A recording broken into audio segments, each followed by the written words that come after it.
British officials are reportedly working on a plan to assist US forces in a preemptive attack on Iranian military facilities.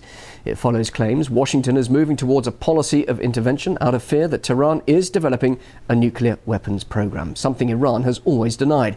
Well, for more on how this could affect the fragile power balance in the Middle East, I'm now joined by political analyst Chris Bambury. He's joining us live there in London. Now, the British media, where you are, is full of speculation that next week's International Atomic Energy Agency report will be a severe blow to Iran's claims its nuclear program is peaceful. Surely then a strong case for military action. Well, let's see the evidence that they provide. So far, they've not been able to provide any evidence. But I would say this, anyone reading the press reports on these contingency plans being drawn up by the Ministry of Defence here in London for an attack on Iran must be worrying that if Iran is not developing a nuclear missile, it will now be developing a nuclear missile, faced with the idea that the Americans, the British and the Israelis are looking to launch an unprovoked attack on Iran. And the world suddenly looks a much more dangerous place. I cannot imagine a worse alliance than these three powers. One power, America, is the only power in the world to have used atomic weapons.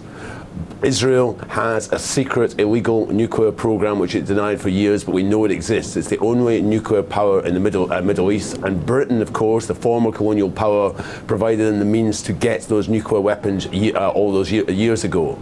These are the powers which have blood in their hand. Israel, of course, in Palestine and in Lebanon, but Britain and America. Britain and America's involvement in Iran goes way back to 1953 when they combined to overthrow a democratic government. And this is still remembered. A radical government under Mossadegh, which had nationalised the oil industry, was overthrown by a MI5 CIA coup which installed the Shah of Iran. And I think people in London and Washington have short memories about this. But there's always been that perceived threat from Iran. After all, that's the argument behind the anti-missile defence system currently being proposed for Europe. So surely there is some threat here, and it's a credible threat. Well, Britain and America seem to redefine what threats are. I mean, for instance, we had, for all those years of the Cold War, the threat was Russia. NATO is now realigning itself, building a missile shield, which seems to be aimed at Russia in part, but also definitely against Iran, with setting up in Turkey. And we've seen NATO intervening into the region all around Iran, China's and Russia's borders. It seems to be provocative that you have this string of NATO-American bases along in the Caucasus and elsewhere, threatening the interest of these countries. And of course, we've also seen NATO launch a series of operations, most importantly in Afghanistan, but most recently in Libya. I am fearful that the so-called success of the Libyan operation will be followed by further humanitarian wars, like we saw in former Yugoslavia over a decade ago.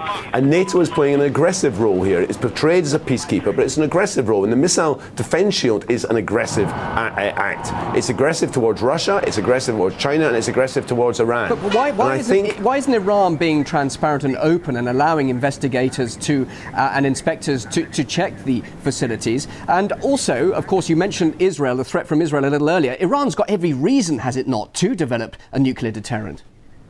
Well, firstly, Iran claims that it's developing a nuclear program for peaceful purposes. Personally, I'm against all nuclear weapons, but I think it's a bit rich to be Iran to be lectured by the likes of Washington, London and Tel Aviv on nuclear weapons, when these are the people, as I said, the Americans are the only people to have used those weapons. These are the nuclear powers.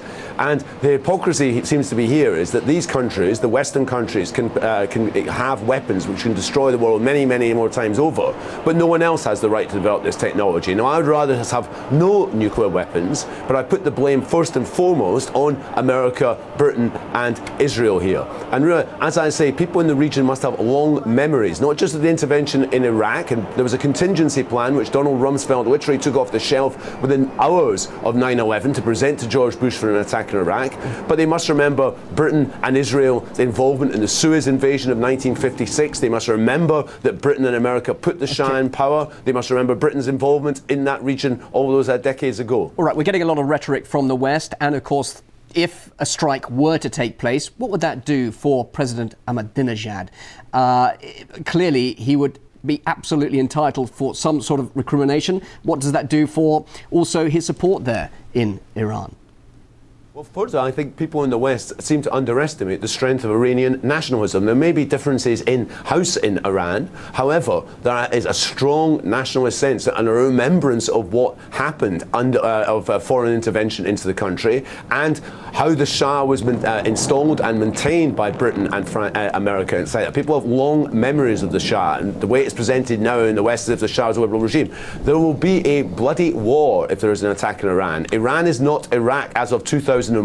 There will be retaliation from Hezbollah and from Hamas, and the world is a more dangerous place because of these reports. Chris, just finally, you talk about a bloody war and the consequences after Afghanistan, Iraq and Libya, as well as, of course, talk of intervention in Syria.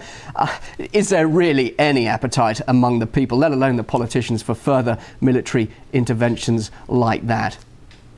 Well, it seems bizarre that you would have thought that anyone even thinking about contingency plans to Iran would look at that, and the opposition in this country, Britain for instance, to the war in Libya, there was a majority against that.